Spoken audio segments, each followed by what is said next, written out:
religieuse, et ne soyez pas non plus comme ces musulmans qui pratiquent l'islam, mais de la pratique, ils sont tellement durs, ils sont tellement entêtés, obstinés par une compréhension des textes qui fait que l'islam est une religion ouverte.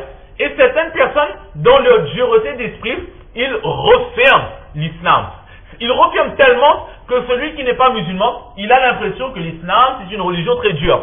Il a l'impression que l'islam nous ordonne de tuer les autres. Il a l'impression que l'islam nous ordonne le terrorisme. Il a l'impression que l'islam nous ordonne ceci ou cela. Alors que l'islam n'a jamais ordonné toutes ces choses, n'a jamais ordonné de détruire la société, n'a jamais ordonné d'effrayer la société. Mais l'islam, il nous ordonne de vivre en paix avec toutes les communautés. Ça, c'est l'enseignement de l'islam. Mais certaines personnes, ils ont une vision tellement étroite des écrits et des enseignements d'Allah subhanahu wa ta'ala que dans leur excès, ils s'égarent même et ils font fuir les autres, ils empêchent les autres de se rapprocher de l'islam. C'est ce que le prophète sallallahu alayhi wa sallam a dit, Saddidou, pratiquez l'islam, mais avec beaucoup de facilité. À l'époque du Saint-Prophète sallallahu alayhi wa sallam, il y avait Abu Bakr Siddiq radiyallahu ta'ala qui lui devait faire certaines choses. Et il y avait ces bédouins qui venaient accepter l'islam, et pour eux, le prophète sallallahu alayhi wa sallam était très très souple. Le but c'est quoi? C'est que tout le monde soit musulman, tout le monde pratique l'islam, et tout le monde n'a qu'un seul but, rechercher Allah subhanahu wa ta'ala en se basant sur la sunna et les enseignements du Coran. Et waqaribu, Ibn Hajar al-Asqalani alayhi rahma, qu'est-ce qu'il dit? Il dit, waqaribu, et si vous n'êtes pas capable de pratiquer cet islam comme le prophète sallallahu alayhi wa sallam l'a fait, et nous ne pourrons jamais pratiquer comme le prophète sallallahu alayhi wa sallam l'a fait, alors, waqaribu, tant que possible, rapprochez-vous de l'enseignement et des pratiques prophétiques. Rapprochez-vous au maximum. Vous ne pouvez pas mettre toute la sunna en pratique, mais essayez au maximum de mettre le plus de sunna en pratique. Vous ne pouvez pas faire autant d'actes d'adoration que le prophète sallallahu alayhi wa sallam et les compagnons radiallahu ta'ala anhum ajma'in. Alors tant que possible, selon vos capacités, faites le maximum que vous pouvez pour vous rapprocher d'Allah subhanahu wa ta'ala. Saddidou wa qaribu.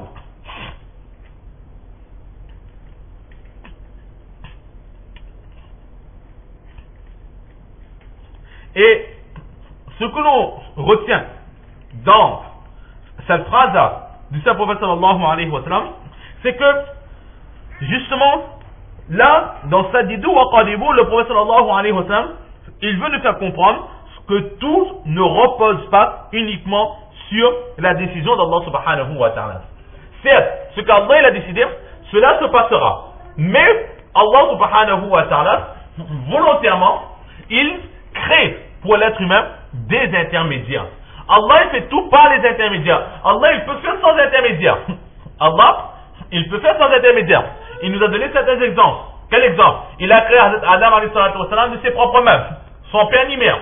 Il a créé Hazrat Hawa alayhi salatu wa salam d'un homme. Ça c'est pour montrer que la naissance ne provient pas uniquement de la femme. Ce n'est pas que la femme qui peut avoir des enfants.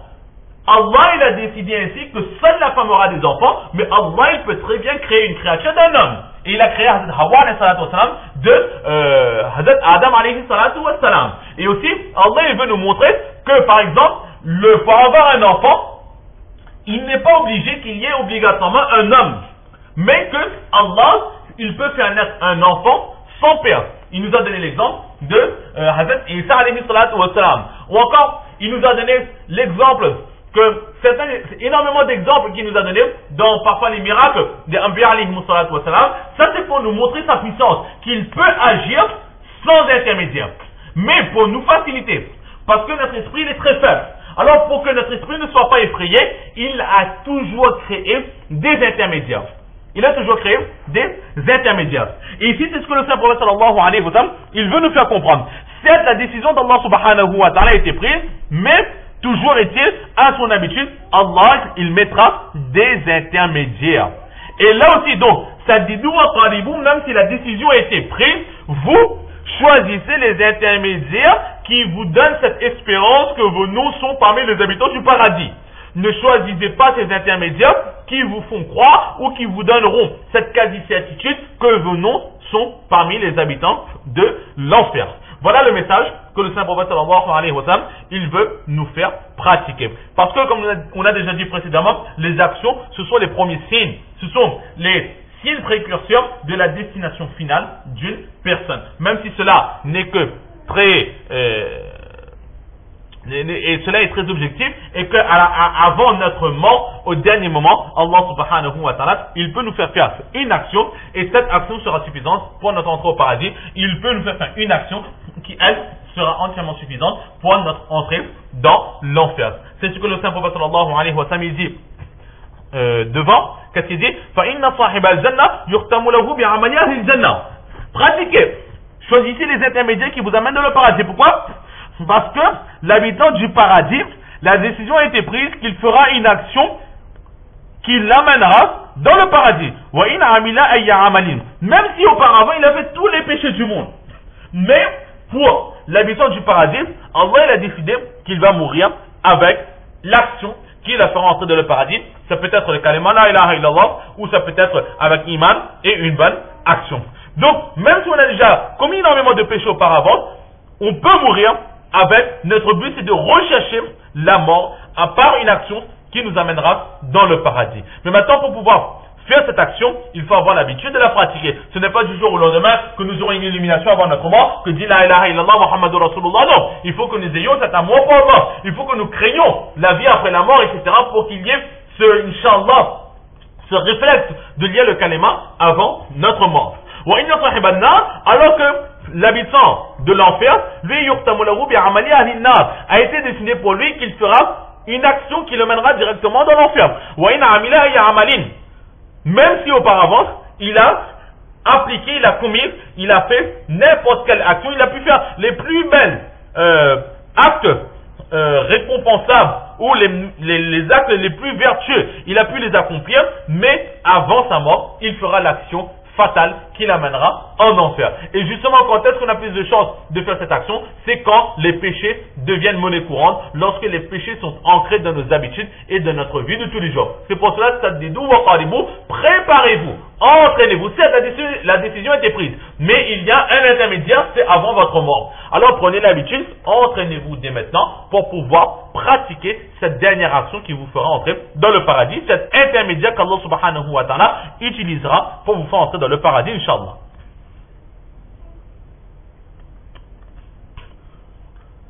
ثم قال رسول الله صلى الله عليه وسلم بيده. Ensuite, le prophète صلى الله عليه وسلم, il a fait un signe avec ses mains, فنبذهما, et il a jeté ces deux livres. Alors, est-ce que le saint prophète sallallahu alayhi wa sallam, il a vraiment jeté ces livres? Les personnes qui sont d'avis qu'il n'y avait pas de livre dans ses mains, alors il dit qu'il n'a rien jeté, il n'y avait rien à l'origine dans ses mains, mais il a fait signe comme c'est qu'on a jeté quelque chose en arrière ou bien en avant. Et ceux qui disent qu'il y avait vraiment les livres, alors ils disent que le prophète sallallahu alayhi wa sallam, il a réellement jeté ces livres. Mais on pourrait dire, na'ouzubillah, le livre qui contient la science de la table gardée, le prophète sallallahu alayhi wa sallam les a jetés, c'est un manque total de respect. Mais non, ce n'est pas là un manque total de respect de la part du saint prophète sallallahu alayhi wa sallam. Mais c'est quoi? C'est un signe. Il a voulu nous faire comprendre quelque chose. Il a montré ces deux livres, et en les jetant, il a voulu dire que la destinée est close. Allah, de sa science, il sait qui ira au paradis, qui ira en enfer. Donc, en jetant ces livres, il a voulu dire que maintenant, ces livres ne sont plus en notre possession. Nous n'avons pas cette possibilité de lire et de vérifier est-ce que notre nom il est là. Si notre nom il n'est pas, alors on va écrire de nous-mêmes avec notre stylo, on va ajouter entre deux lignes notre nom. Et dans le livre des gens de l'enfant, on va effacer notre nom avec du blanco. Il a voulu dire que non, là ce n'est pas possible. Ces livres, je les ai jetés, ces livres ne sont plus en notre possession, ils sont retournés dans la possession d'Allah subhanahu wa ta'ala. Personne ne pourra changer le contenu de ces deux livres.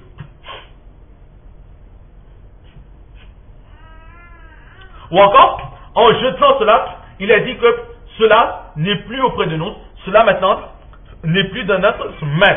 C'est-à-dire que cela est maintenant dans la main d'Allah subhanahu wa ta'ala, dans le ilm al-ghayb, la science du caché. Et Allah seul sait la science du caché, Allah seul sait quels sont les noms qui étaient mentionnés dans ces deux livres. Aucune créature ne peut avoir accès à ces noms, sauf si Allah il aura bien voulu mentionner à quelqu'un, à une de ces créatures, certains de ses noms. Comme par exemple le saint prophète sallallahu alayhi wa sallam, il a donné la bonne nouvelle du paradis à plusieurs de ses compagnons. Ce n'est pas que le prophète de son plein gré il les a mentionnés, mais c'est Allah qui lui a donné cette nouvelle, que leur nom figure parmi les gens du paradis, que le saint prophète sallallahu alayhi wa sallam les a donné cette nouvelle. Et ensuite, que Allah subhanahu wa ta'ala, il a pris toutes les décisions nécessaires pour le serviteur. Farara signifie terminer, être libre. Mais Allah subhanahu wa ta'ala, il n'a pas de liberté. Ce serait un très grave péché de dire que Allah subhanahu wa ta'ala, il est libre maintenant, il n'a plus aucun travail à faire. Non, parce que Allah subhanahu wa ta'ala, c'est lui qui gère toute l'humanité. Allah subhanahu wa ta'ala, kulla yawmin huwa fi sha'n. Il est tous les jours sous une il est toujours tous les jours dans un champ différent, dans une prestance différente. C'est lui, il est toujours entre guillemets en activité pour justement que tout cet univers reste en place. Le jour où Allah subhanahu wa ta'ala retirera sa rahmat, retirera son attention de nous, alors nous pourrons rester vivants. Mais là c'est tout simplement ici, comme le prophète sallallahu alayhi wa sallam, il veut nous faire comprendre qu'ici Allah subhanahu wa ta'ala, il a pris ses décisions. Maintenant, personne ne pourra plus changer. Fadiqun fil jannah, c'est un verset du Coran. Ou fadiqun fil sa'ir, des créatures d'Allah subhanahu wa ta'ala. Un groupe ira au paradis et un autre groupe ira en enfer. Alors, là, nous pouvons dire que ces versets du Coran, c'est l'emphase qu'il met sur le hadith qu'il vient de dire, que ces deux livres, c'est un groupe dans le paradis ou un groupe dans l'enfer. Ou nous pouvons dire le contraire, que ce hadith, c'est l'explication de ce verset du Coran. Fariqun fil jannah wa fariqun fis sa'id. Donc, nous allons nous arrêter ici pour aujourd'hui. Allah subhanahu wa ta'ala nous donne le temps.